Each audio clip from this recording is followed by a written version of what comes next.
So, all right. So, this is my grandma, and she was born November 26th, 1920. 20. 1920. So, you're 102, right? 102 November the 26th. Yeah, yeah. And still just as sharp as she ever was. Oh, I hope so. But this table that I'm restoring, this was her. Well, when she married my grandpa in 1937, he had this table. So I wanted to get a little more information about it and just kind of get it recorded. So what what do you know about it exactly and just start from the beginning. I really don't know. Uh, all I know is what I know after I married September the 18th, 1937. I think that it was his dad's table Yeah. that they used. I don't know how far. Might have been back when he's little, because that the way that's made, it kind of resembles the furniture that they had. That those legs, how they're those rigid legs, Mhm. and I just knew it was in the family when I got there. Yeah. And Yeah. I'm pretty sure that it was his dad's table back a long time ago. Yeah. And him And and Miss, I don't know what year they married, but she was born in 1873, and she died in 1974. But now he died in 1930, between 35 and 37. I don't know exactly the date. yeah. Now that was Henry Whitten, right? That was Yeah, his and he grandfather. was and Cole's mother was Florence Bell. Okay. Yeah. So now, what did y'all use that table for? Well, he used it when we married. He had been elected county tax commissioner in 1934. I think it was 34, and he used it part of the time for making the tax books, because all the business of the tax assessor's work was done in the home, not at the courthouse at that time. But later on, they got an office fixed for him at Smithton Courthouse. Then we had to go down there and work, and we used the table then as a dining table in the kitchen. Yeah. And at that time, everybody used oilcloth on top of the table. You just go to the store and they roll you off as many inches or yards, whatever you needed. And I just always kept an oilcloth on the table. Now wait a minute. An oilcloth? Yeah, it was. Uh, it was just it come in a roll, just like it was great. It was wide as your table, but it was in a roll. It was rolled up on I guess, some kind of something in the middle of it, like it was wood, and they would just roll you off as many yards or whatever you wanted. So that's what I used on top of the table. I never did have anything on the table but that at the time. Okay. And But now all the taxes that were calculated for Livingston County for the 40 years that not 40, not the whole time, but for the beginning of when he served as county tax commissioner, yeah, that they were all figured right there on that table, right? Preston Peck was the county tax commissioner, and before 1934, and when he retired, they got called to run for the tax commissioner, and he was teaching school at that time at Mulligan School, and he did that job and the school at the same time. Now, because school started in July, well, it was ended in February. At that time, them years back then, that was Mm-hmm. back early. That was in the 30s, Right. and so he would make the books at home. Had all the schedules. We had a schedule for every taxpayer in the county, and then the poll taxpayers, they didn't have property, if you could get them in. Right. And when he get all those schedules, they called them at that time. Everybody had a schedule for his property. When they got through with that, then we rolled them up in each alphabetical, and had to take them into Smithland with the recap. That recap was sent to Frankfurt. And it Okay. had to be perfect. You didn't have it off $1, nothing. It had Yeah. to be perfect. It did come right back to you. Now, was the bridge built at that time? Yes, and it had to pay toll across it for a while. So the Cumberland River Bridge Yes. that they're That was replacing the right The now, old bridge that's there. the one right that's now. there now that we're going across, not the, you know, And see, yeah, if he'd been having to go back and forth, I don't know whether he could afford it. It was only 10 cents each way. yeah. But Vivian Ann told me that her dad worked down there, and he was working for the highway department. It had the office, a building right across from the courthouse.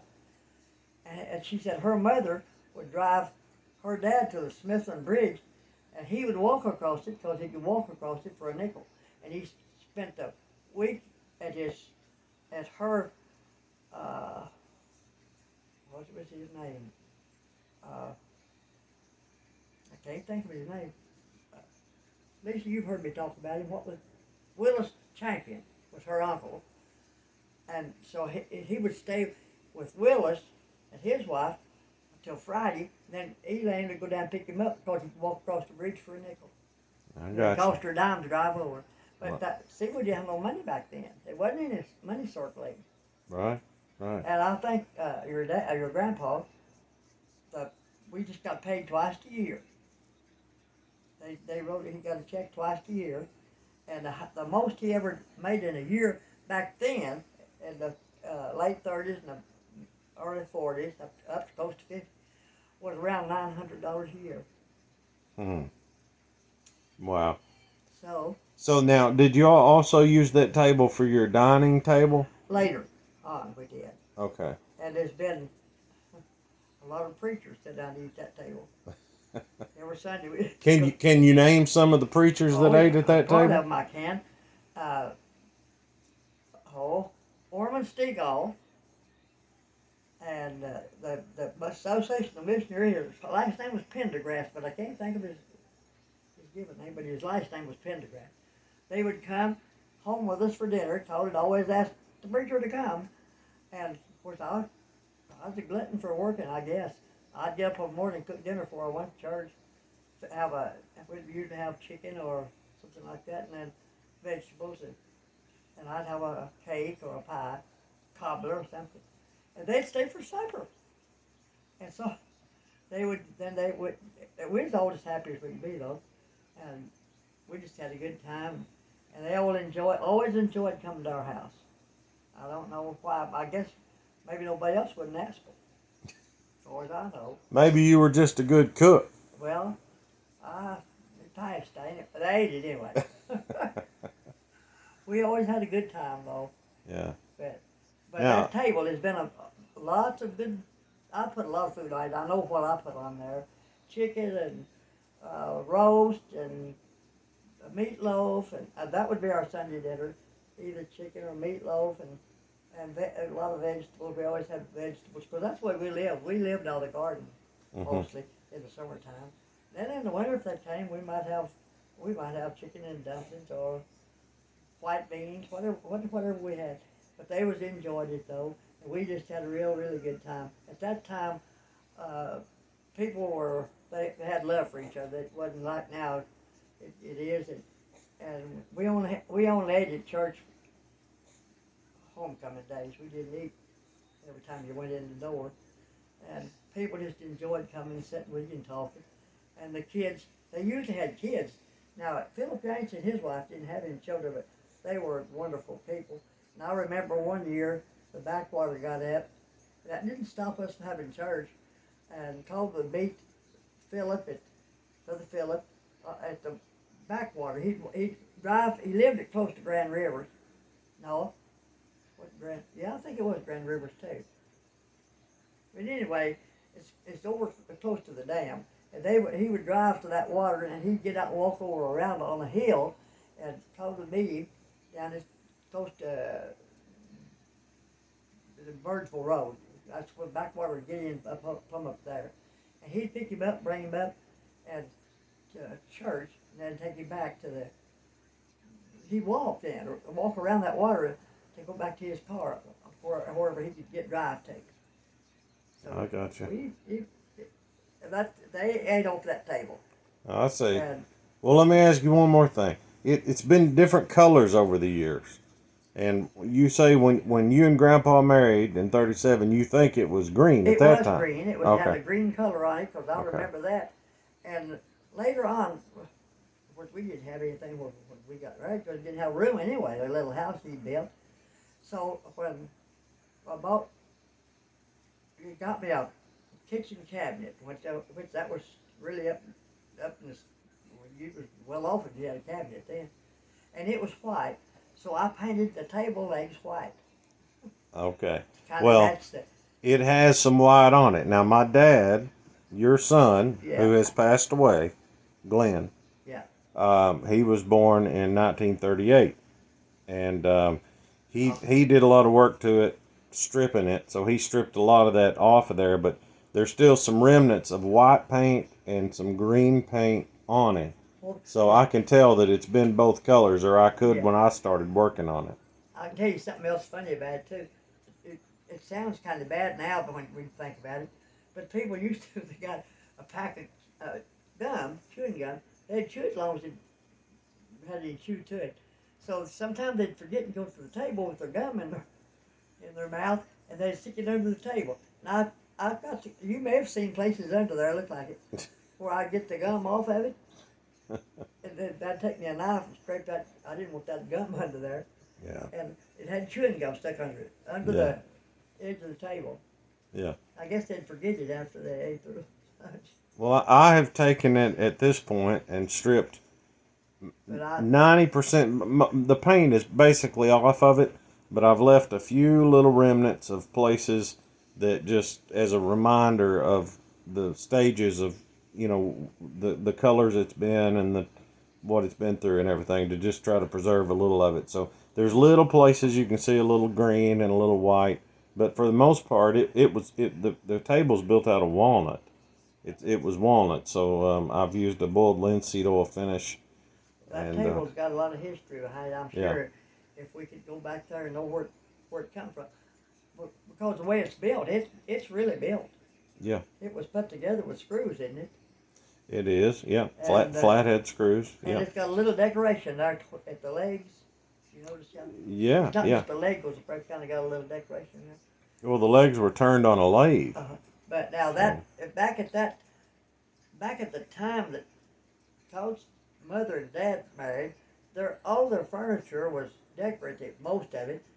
And I remember going to her house after they was separated. She went back home. Her bed was so high up off of the floor. Underneath it, you could scoot a trunk.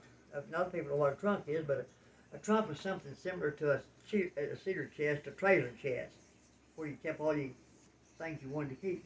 And she could scoot that under that bed. It didn't even touch the bed up here.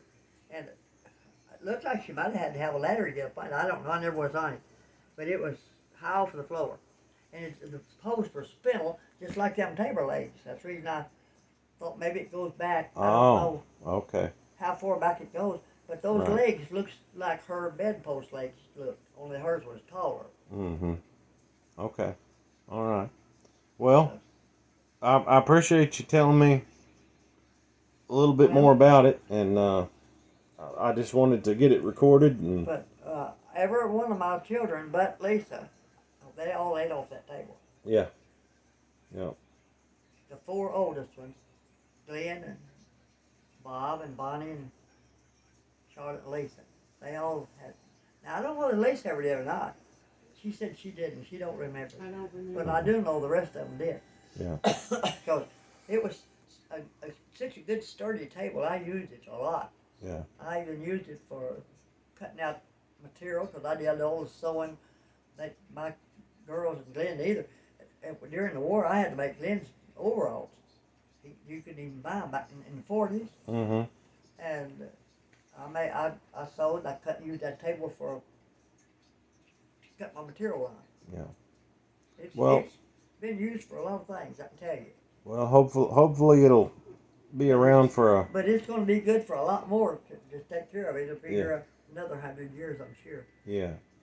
All right. And I know Well, it's older than I am. yeah.